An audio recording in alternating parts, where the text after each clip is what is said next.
a Florida Writer podcast, a discussion about writing and other things. Hello, and welcome to another edition of the Florida Writer podcast with your host, Alison Nissen. And today I am lucky enough to be joined by Kristy Smeriglio. How'd I do? Perfect. Kristina, could you give us a 60-second elevator pitch about who you are and what you write? Thank you, Alison. Hi, everyone. My name is Kristy Smeriglio. I am a writer with a background in psychology and NLP. And my work really dives into a lot of the human experience, just taking the experiences that I've had even growing up until now. I love to analyze my experiences and overcome them through writing. So I really see writing as healing. And a lot of my work focuses on that, whether it's through fantasy fiction or nonfiction, depending on what I'm working through. And essentially that, turning my pain into art. Ooh, yes. Pain into art. So many writers tackle that. Yes. It's a beautiful method to really take a look at our lives and move forward. And do you think that that creates that bond, the human experience, so we don't feel so alone? Absolutely. I would think that even if our experiences are not the same, right? We're all going to have our individual experiences. The fact that we go through these kinds of experiences that are part of the human experience and just life in general, I think having that kind of connection that's universal helps us to really understand each other more and to be there for each other, even if there's definitely those nuances in our experiences. I think it's universal that challenges will come up in life, and if we're able to meet each other where we're at, it's a beautiful experience that we can keep in mind as we're navigating these waters. So describe your fantasy fiction. So the fantasy fiction that I wrote, it's actually called Falling into Fire. It was my first published novel. And the story starts with a writer, Kristy, right, who is writing her story. And she's set out to really heal some of these experiences that she's had in her adolescence related to her identity, sexuality, relationships. And she's reached this point where she finds she really can establish these healthy connections, these relationships. So she's set out to really heal from them. And in the process, she's, launched into this backdrop of the painting, The Garden of Earthly Delights by Hieronymus Bosch. And within that setting, she's able to navigate, experience this side of herself and navigate sort of these parts of her psyche.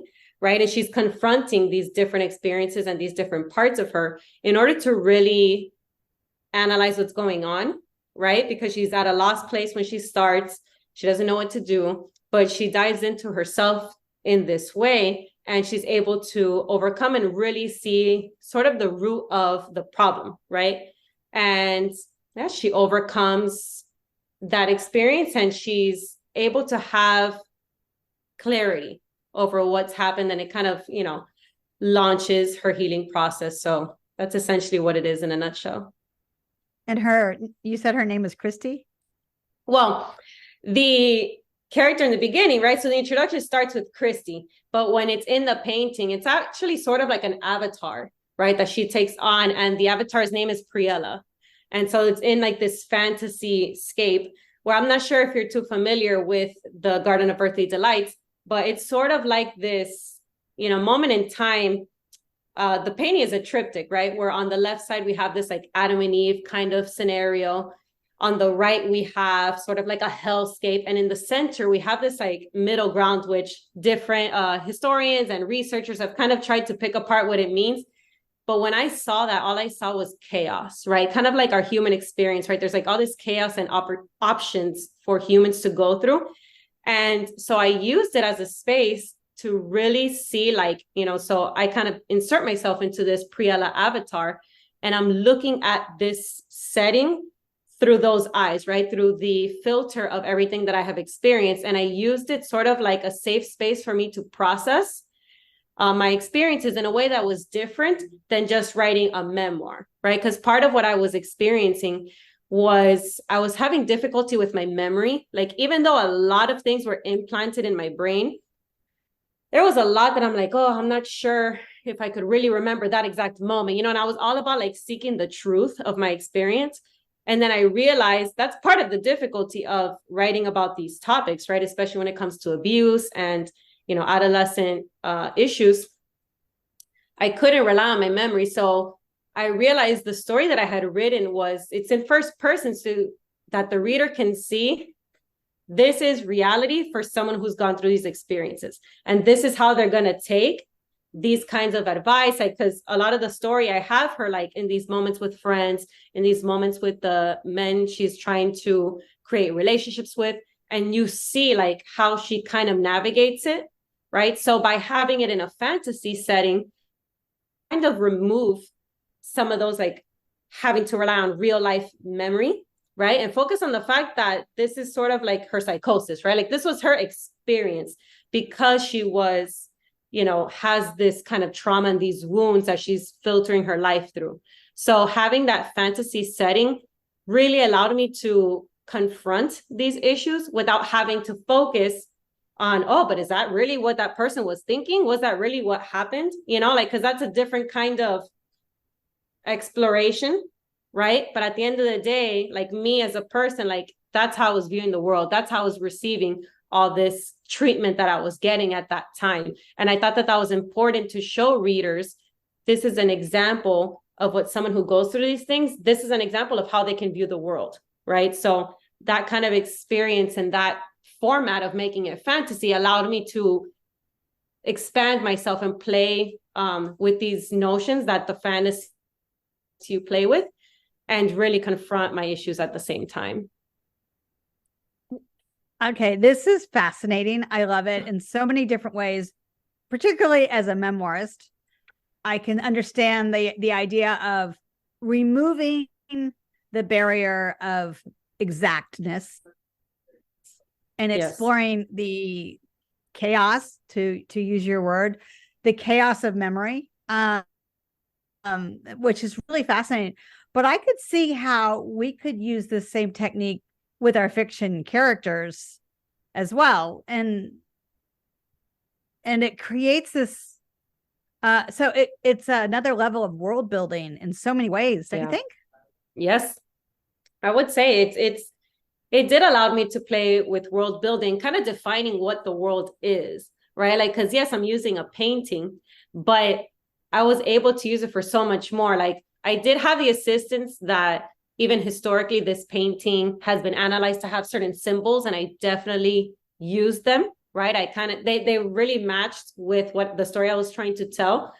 But also too, like even just thinking about how we interpret these symbols now and just dynamics of human experience. So like it definitely, having that world really helped me kind of just use these characters in certain ways, because even the male character wasn't exactly one person in my life, right? I felt like that was also going to get very messy and chaotic because, these experiences that were happening to me wasn't an isolated event, which was a part of the problem that I was trying to overcome. Like it wasn't just one moment that I experienced this. It seemed to be like a pattern and these weird experiences.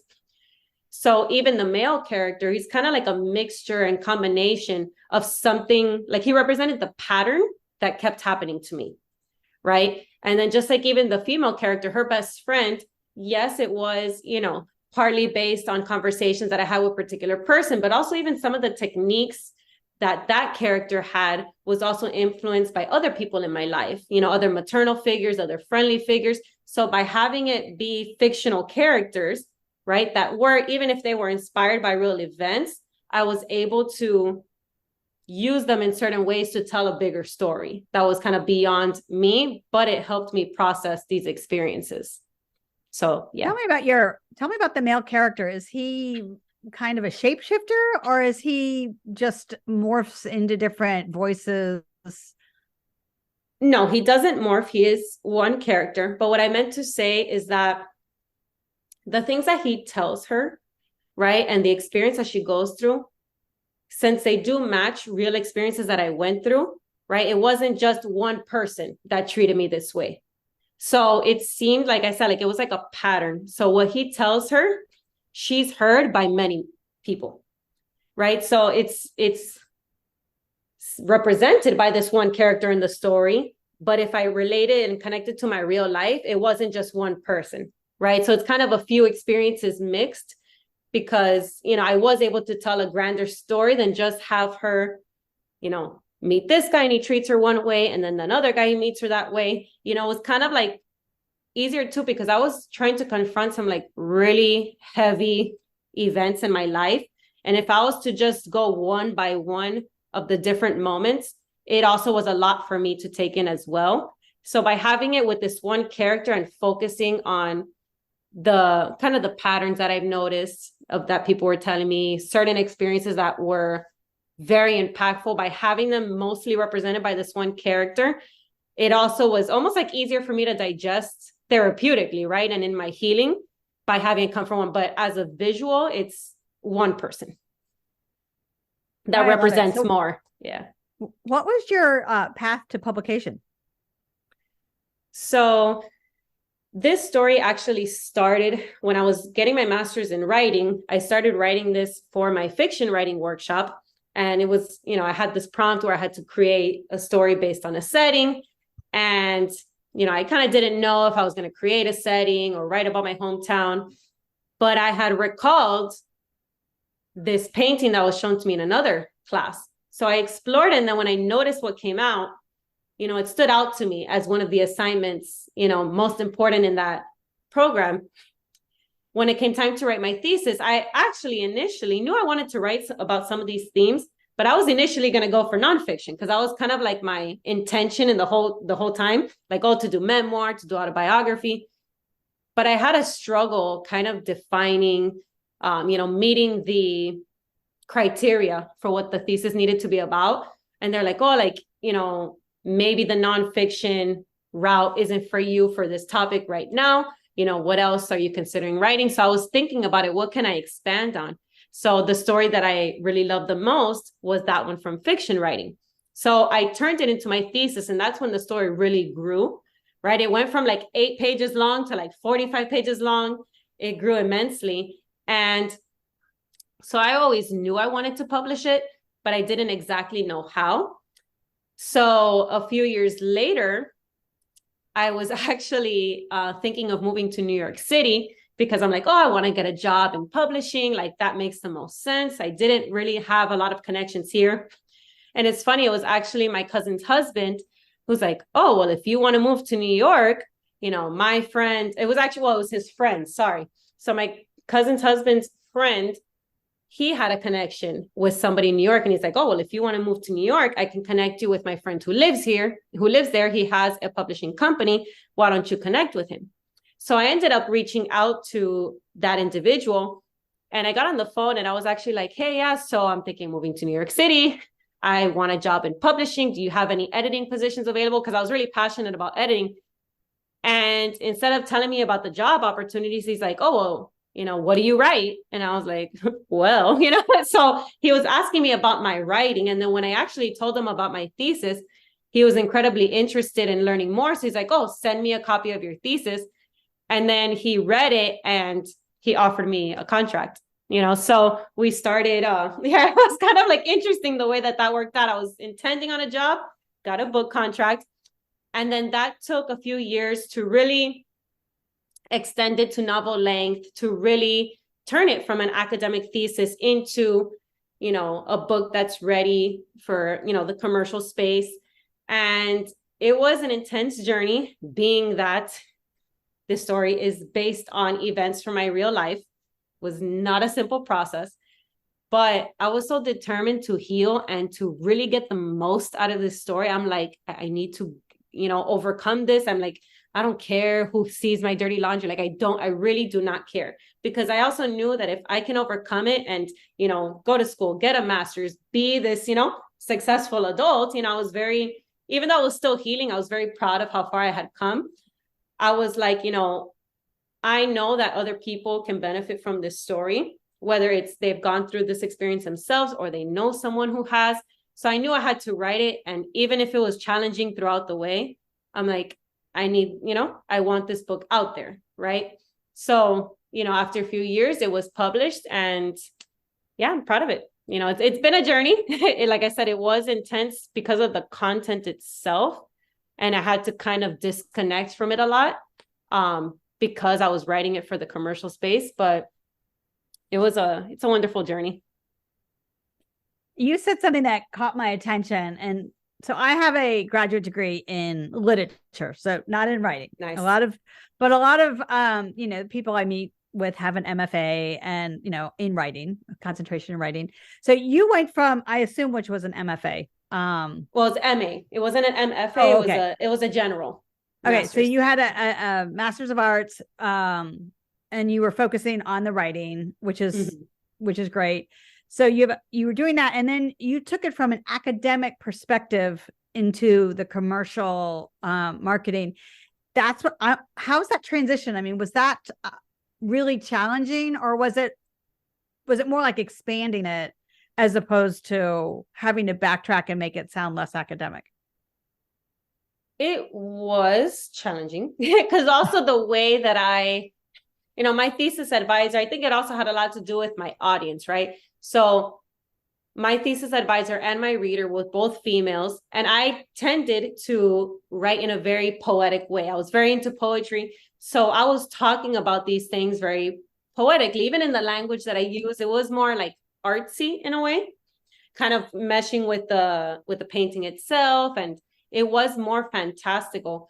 And in turning into a novel, I worked with my publisher and editor, was a man, and he kind of like took it from another perspective. And he was like, for this commercial space, needs to be a little bit more grounded, right? Because maybe that worked for a thesis, right? Where you're playing with these rules of fantasy and it's more poetic. But for this type of audience that is going to read it, needs to be a little bit more grounded, so it actually was a lot more graphic than maybe even I was comfortable with, to be very honest. It was very graphic, but at the same time, I understood that in talking about the story, especially at that length, like it needed to have some level of graphicness, to be that graphic, especially to emphasize what I was feeling internally, right? So even if I was like, oh, I don't know if I want to like be so graphic, but he challenged me to kind of take it beyond myself, right? And to take myself into those uncomfortable spaces, because, maybe in the commercial space, they want more of those visuals. They want more of those like visceral experience to really connect with it, which is why like having it in first person helped too. So it was definitely challenging. I'm like, oh, I want it to be more poetic, but then seeing the impact that it had by making it more grounded and visceral and less literary,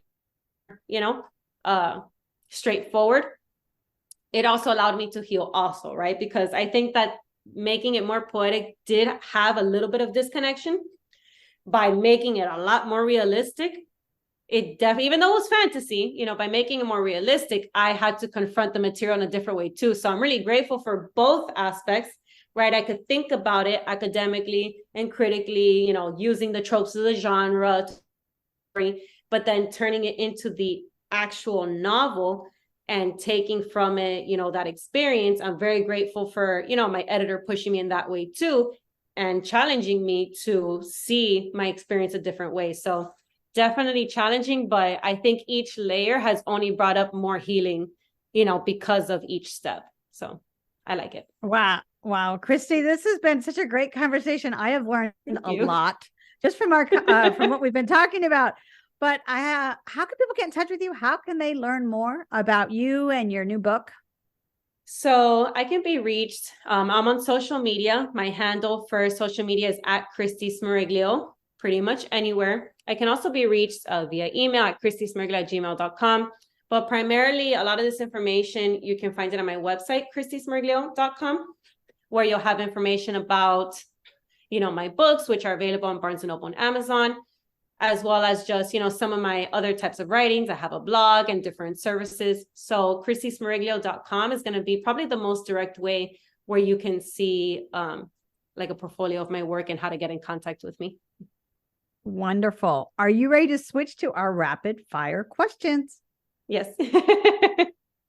What is your favorite holiday? New Year's Eve. Definitely. New Year's Eve, right? Out with the old, in with the new. I do. I've always been fascinated by like rebirth and reflecting on the last year and how are we moving forward. I'm very analytical in that way. So I love what it represents. Do you have an unusual favorite outing that you'd like to do? Unusual? I wouldn't call it unusual, but every time I've mentioned it, I get a weird face. I actually love to go to the movies by myself. It's like one of my favorite things to do. And everyone's like, why? And I'm like, why not? You know? You don't have to worry about the person next to you eating popcorn and asking you questions. Exactly. I've always found I'm able to connect to, the movie in a different way. I do love going with people, but I get a lot of fulfillment and a different experience going alone. So yeah, for me, it's not unusual at all, but I have gotten that reaction before. It sounds empowering. Our last question.